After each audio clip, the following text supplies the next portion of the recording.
Good news for the 21st century mind. Is there a God? Interesting question, but not one you can answer with certainty. You can choose to believe one way or the other, but you can't know. Try a different question. What do you really want? You could say that you want happiness. But then, you'd want to know what makes you happy. That's not so easy to answer. Your answer might change from day to day. And if you try to pin down what would make you happy for the next year, or the next 40 years, how confident would you be in your answer? But consider the following question. What prevents happiness? There might be many good answers, but there's at least one that we can agree on. Worry prevents happiness. Worry simply means knowing that bad things might happen. So, is it true that bad things might happen? Of course it is. Every minute of the day, an unexpected event could turn your future into a nightmare. The next time the phone rings, you might learn that tragedy has struck down someone you care about. It's possible. You can't be sure it won't happen. Potential dangers are hidden everywhere, all the time. So if your life always includes the possibility of heartbreak, is it possible to be happy?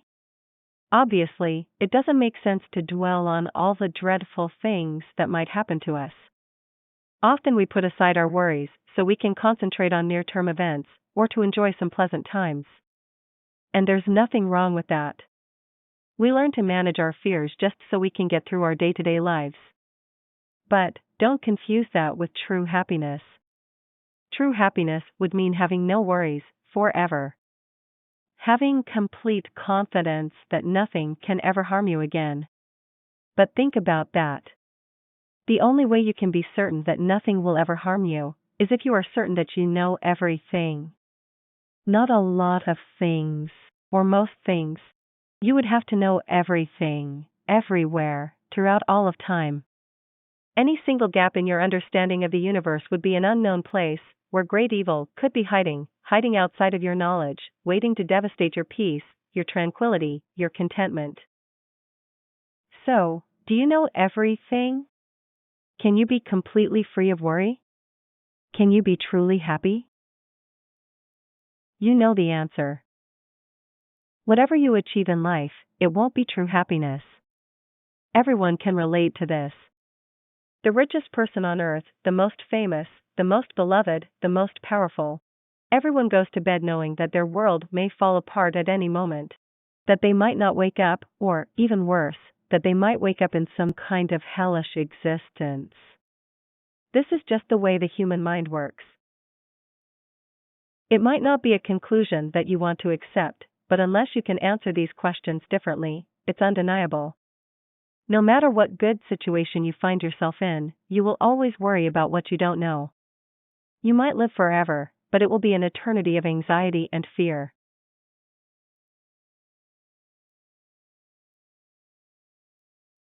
Since it's your lack of knowledge that prevents you from being worry-free, maybe you're curious about what knowing everything would be like. If something were to know everything, it would have to include everything, all the time, and also in every place. And it would also mean being powerful enough to know that nothing can interfere with its knowledge of everything. If there is something with that kind of perfect knowledge, we already have a name for it. We would call it God. Don't be alarmed, I'm not implying that you should believe there's a God. It's just a definition. But, even if a God exists, how would that help you? So, let's say there is a God that knows all.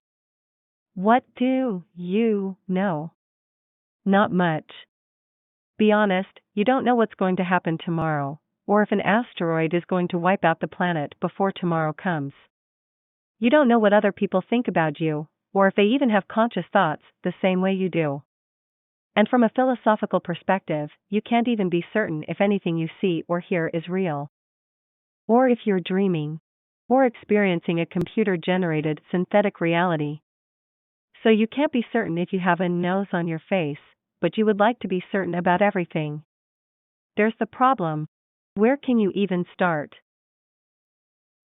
Fortunately, there is one thing you can know with complete certainty. In the 17th century, René Descartes. Pointed out that your own private thoughts are absolutely real. They must be real, because they are intrinsic to your consciousness. It would be impossible to think that you don't think. Therefore, while everything else about life is vague and unclear, your thoughts are as certain to exist as anything can possibly be. That may sound like a pointless conclusion, but it's a rare piece of philosophical reasoning that virtually everyone accepts.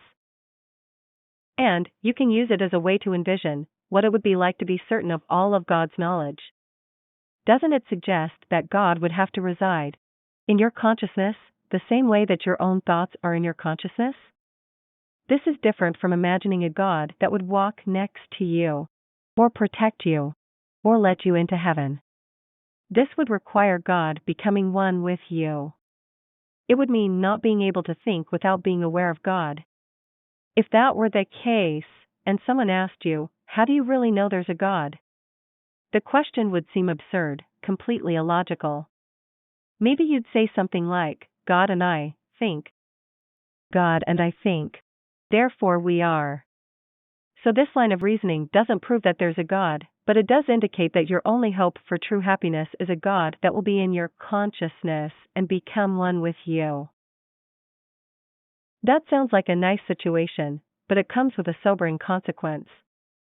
If God should reside in your consciousness so that you know what God knows, it also implies that God would have to know what is in your mind.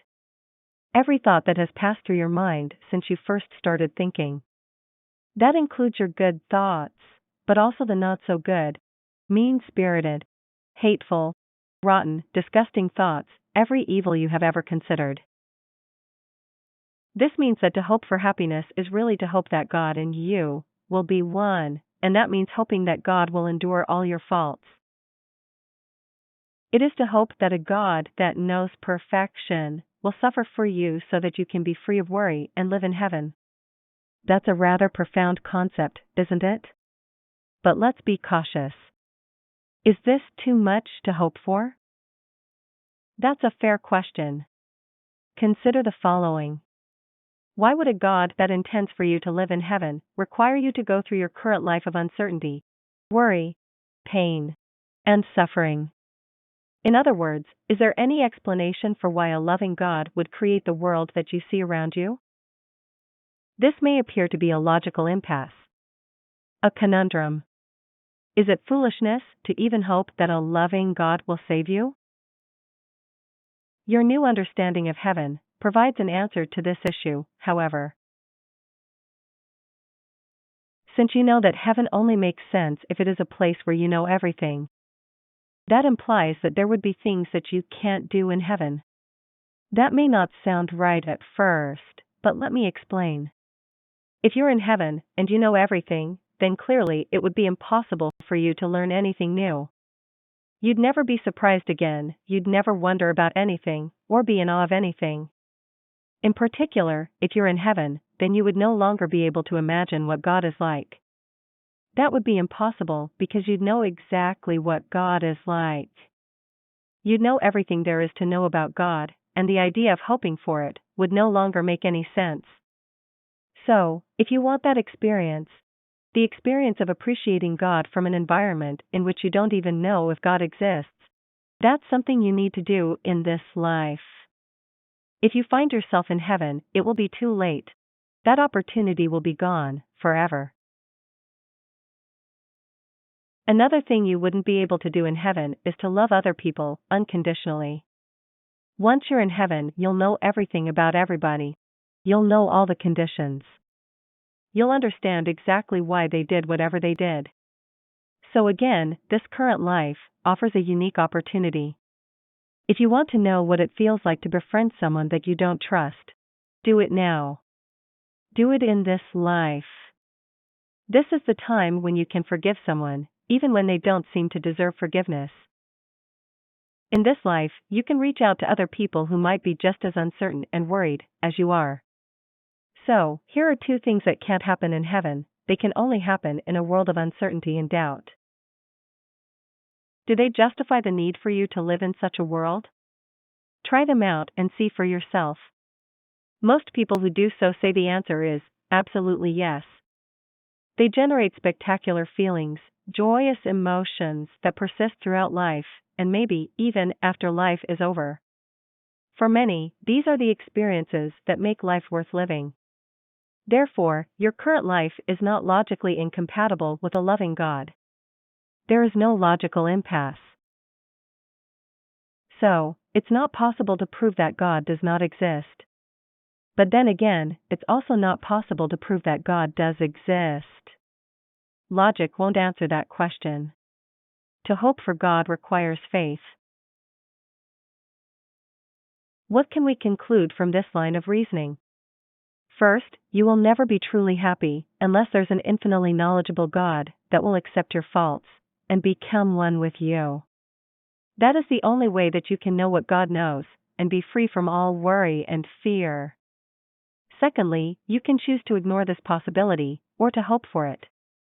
And third, if you choose to hope, you'll want to spend your days loving God and loving others the way you love yourself. If you are familiar with Christianity, you may recognize that these are also the overarching principles of that faith. But notice, today we just derived them without relying on any assumptions, scriptures, feelings in your heart, prophecies, or historical events. We made no reference to Jewish history, or Jesus, or miracles. No knowledge of the Bible was necessary. Anyone, anywhere, can discover these principles simply by examining their thoughts with honesty and reason. Christianity has typically been presented through the literature of the Bible, a collection of stories, poetry, prophecy, wisdom, and epistles. It has spoken effectively to millions of people around the world, and has conveyed the urgency and significance of the message by evoking the dramas and passions of human life. Many followers of Christianity have been led to believe that the principles of Christianity depend on the historical validity of biblical stories and events. This has been an obstacle for critical thinkers. After all, like many ancient writings, the Bible has unclear origins, many apparent contradictions, gaps in logic, and it describes numerous fantastic supernatural events. Over the centuries, this hasn't been a big problem. Belief in the paranormal was widespread until recent history. But it's the 21st century.